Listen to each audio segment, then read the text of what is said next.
Assalamualaikum warahmatullahi wabarakatuh. Perkenalkan, nama saya Faruk Nur Ramadhani Mahmud, NIM 121190026 dari Prodi Teknik Industri, kelas Stadium General. Di sini saya ingin menjelaskan tentang modul 1 yaitu Research Preparation.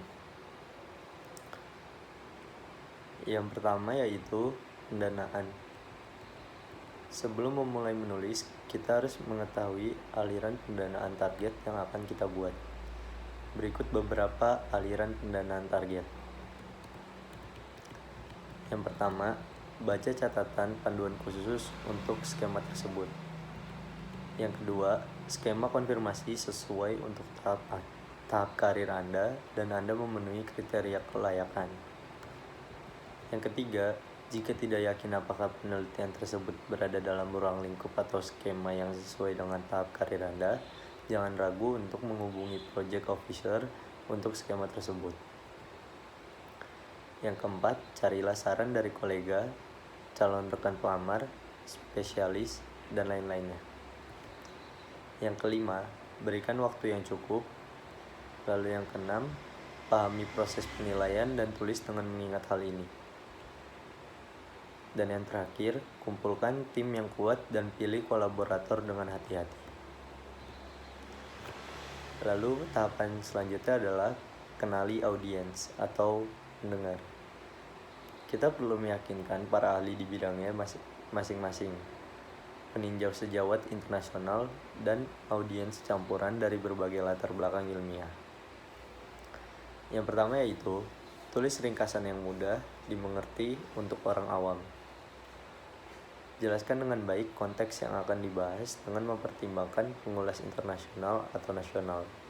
Misalnya, memberikan angka untuk insiden atau prevalensi. Lalu selanjutnya, hindari singkatan, akronim, dan juga jargon.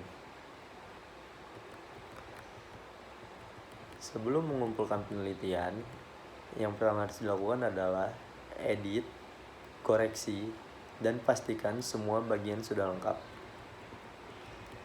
Yang kedua, mintalah rekan pelamar untuk meninjau aplikasi dan memastikan bahwa masukan mereka tercakup dengan tepat. Yang ketiga, pastikan untuk mengirimkan versi bersih. Keempat, pastikan semua dokumentasi pendukung terkait disertakan. Lalu yang kelima, mintalah seorang kolega untuk mengomentari keterbacaan dan aliran. Yang keenam, waspadai tenggat waktu di mana kita meminta masukan dari orang lain. Yang ketujuh, luangkan waktu untuk mendiskusikan dan menyelesaikan bagian anggaran dengan kantor penelitian kita atau di institusi tuan rumah. Lalu selanjutnya adalah persiapan wawancara. Yang pertama, ikuti pedoman yang diberikan kepada Anda sebelum wawancara. Misalkan, apa yang harus dibahas dalam presentasi. Selanjutnya, pengaturan waktu untuk presentasi. Misalnya sekitar 10 menit. Lalu yang ketiga, persiapkan presentasi beberapa kali di depan audiens. Yang keempat, tahu literatur terbaru dari saat mengirimkan aplikasi. Yang kelima, tunjukkan bahwa kita telah memikirkan komentar peer reviewer dan kita dapat membahas beberapa pertanyaan. Lalu yang keenam, tunjukkan kepemilikan proyek Anda. Faktor kunci untuk aplikasi yang sukses yaitu baca dengan seksama catatan panduan, meminta saran kepada rekan, kolaborator, mentor, dan jika perlu lakukan preview informal. Ajukan pertanyaan kepada staf penyandang dana yang mengelola skema, misalnya petugas proyek atau manajer program. 4. Bicaralah dengan orang lain yang telah berhasil dalam skema tersebut. Kelima, persiapkan wawancara dengan baik. Minta rekan kerja untuk membantu dengan wawancara pura-pura atau latihan. Yang keenam, tulis aplikasi dengan mempertimbangkan pengulas Anda. Lalu selanjutnya ada desain penelitian. 5 tips cara meningkatkan peluang penelitian yaitu: yang pertama, persiapkan pikiran Anda, jadilah nyaman dengan rencana yang serba salah. Lepaskan rencana yang kaku, terbuka untuk dan mencoba untuk datang dengan perspektif yang berbeda. Lalu yang kedua, berkolaborasi dengan para ahli. Keragaman kognitif di antara tim meningkatkan peluang penemuan kebetulan. Hancurkan silo dengan mengejar proyek penelitian multidisiplin dan interdisipliner. Lalu yang ketiga, presentasikan pekerjaan Anda dan hadiri konferensi atau acara di bidang subjek yang berdekatan. Yang keempat, gunakan alat yang tersedia untuk membuat tabrakan biasa. Beberapa tempat kerja telah membuat ruang tunggu online, tempat karyawan bisa bergaul sepanjang hari. Lalu yang kelima, pelihara budaya eksperimen dan terima kegagalan. Pertimbangkan untuk melonggarkan kontrol pada desain eksperimen. Jika lingkungan atau budaya Anda mengizinkannya, akui kesalahan, publikasikan, dan bahkan rayakan apa yang Anda pelajari darinya. Pengelolaan data penelitian. Rencana manajemen data adalah dokumen yang menjelaskan bagaimana data akan diperoleh dan digunakan dalam proyek penelitian. Ini termasuk bagaimana data akan dikumpulkan, dikelola, disimpan, dan disediakan selama studi, dan bagaimana data tersebut akan dibagikan setelah proyek selesai. Beberapa template tersedia yang dapat digunakan sebagai dasar untuk rencana manajemen data. Kapan Anda memerlukan rencana manajemen data? Semakin banyak, penyandang dana akan meminta Anda untuk menyerahkan rencana pengelolaan data ketika Anda mengajukan permohonan hibah. Ini berarti Anda harus menggambarkan rencana Anda untuk manajemen data penelitian selama proyek penelitian. Ini akan ditinjau bersama dengan sisa aplikasi Anda. Namun, bahkan jika Anda tidak diharuskan untuk menyerahkan rencana manajemen data, ada baiknya untuk memikirkan data penelitian dan manajemen data penelitian Anda sebelum memulai percobaan, sehingga Anda dapat mengatur penelitian Anda dengan lebih baik dan menghemat waktu dan usaha ekstra di kemudian hari. Mengapa manajemen data penelitian penting? Data penelitian merupakan hasil penting dari penelitian ilmiah. Manajemen data yang baik akan memungkinkan Anda dan peneliti lain untuk mendapatkan hasil maksimal dari data penelitian Anda. Jika data terstruktur dengan baik dan semua informasi yang relevan tentang data ada, mudah untuk kembali ke data di kemudian hari untuk analisis tambahan. Dengan cara ini, penelitian lebih lanjut dapat dilakukan dengan setiap dataset. Apa yang dimaksud prinsip-prinsip FAIR? Prinsip-prinsip FAIR menjelaskan 4 konsep utama dalam manajemen data penelitian. Data harus, yang pertama, dapat ditemukan, mudah ditemukan oleh manusia dan sistem komputer, serta berdasarkan deskripsi wajib metadata yang memungkinkan penemuan kumpulan data yang menarik. Yang kedua, dapat diakses.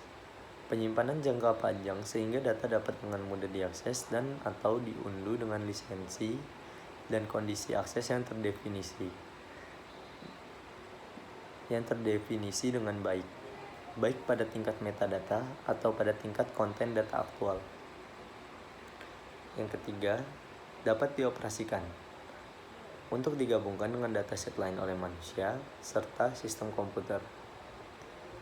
Yang keempat, data dapat digunakan kembali, siap digunakan untuk penelitian di masa mendatang dan untuk diproses lebih lanjut menggunakan metode komputasi.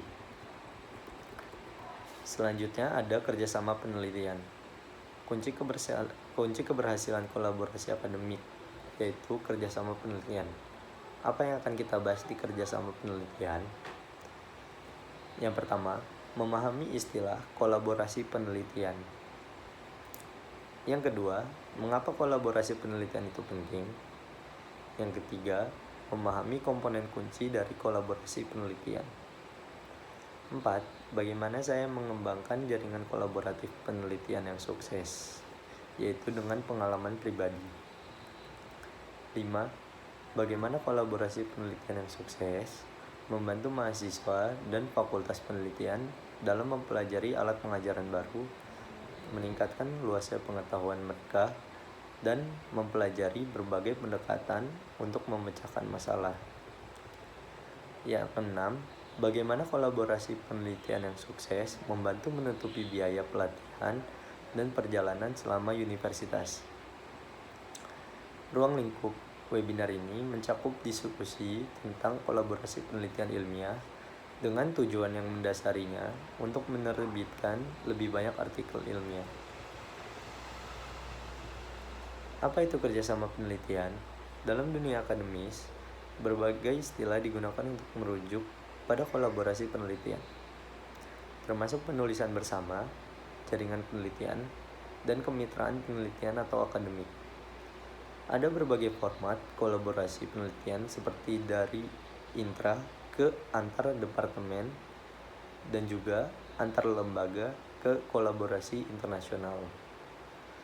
Dari kolaborasi antar disiplin ke interdisiplin kolaborasi, untuk kolaborasi yang sukses, lebih baik memiliki individu dengan minat penelitian yang sama. Definisi kamus dari istilah kolaborasi menunjukkan bekerja sama dengan individu untuk mencapai tujuan bersama atau disepakati.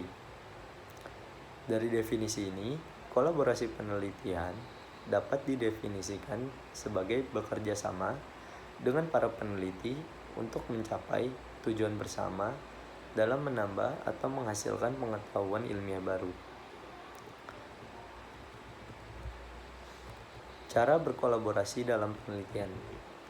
Integrasi yang berkembang, globalisasi, dan sifat interdisipliner dari banyak bidang akademik dan disiplin ilmu yang mendorong para sarjana untuk berkolaborasi. Akibatnya, kolaborasi cross-border terus meningkat. Didorong oleh teknologi media sosial, para sarjana sekarang dapat mengkomunikasikan ide dan temuan penelitian mereka melalui blog, microblog, situs jejaring sosial, dan juga platform web sosial lainnya yang tak terhitung jumlahnya. Meskipun demikian, interaksi fisik tatap muka, misalnya selama konferensi, lokakarya, atau seminar telah terbukti sangat efektif dan berhasil untuk bertemu, berdiskusi, bertukar, dan juga berkolaborasi. Misalkan apa yang harus dibahas dalam presentasi. Selanjutnya, pengaturan waktu untuk presentasi. Misalnya sekitar 10 menit. Lalu yang ketiga, persiapkan presentasi beberapa kali di depan audiens. Yang keempat, tahu literatur terbaru dari saat mengirimkan aplikasi. Yang kelima, tunjukkan bahwa kita telah memikirkan komentar peer reviewer dan kita dapat membahas beberapa pertanyaan. Lalu yang keenam, tunjukkan kepemilikan proyek Anda. Faktor kunci untuk aplikasi yang sukses yaitu baca dengan seksama catatan panduan, meminta saran kepada rekan, kolaborator, mentor, dan jika perlu lakukan preview informal. Ajukan pertanyaan kepada staf penyandang dana yang mengelola skema, misalnya petugas proyek atau manajer program. 4. Bicaralah dengan orang lain yang telah berhasil dalam skema tersebut. Kelima, persiapkan wawancara dengan baik. Minta rekan kerja untuk membantu dengan wawancara pura-pura atau latihan. Yang keenam, tulis aplikasi dengan mempertimbangkan pengulas Anda. Lalu selanjutnya ada desain penelitian. 5 tips cara meningkatkan peluang penelitian yaitu: yang pertama, persiapkan pikiran Anda, jadilah nyaman dengan rencana yang serba salah. Lepaskan rencana yang kaku, terbuka untuk dan mencoba untuk datang dengan perspektif yang berbeda. Sekian pemaparan materi dari saya. Kurang lebihnya mohon maaf. Wassalamualaikum warahmatullahi wabarakatuh.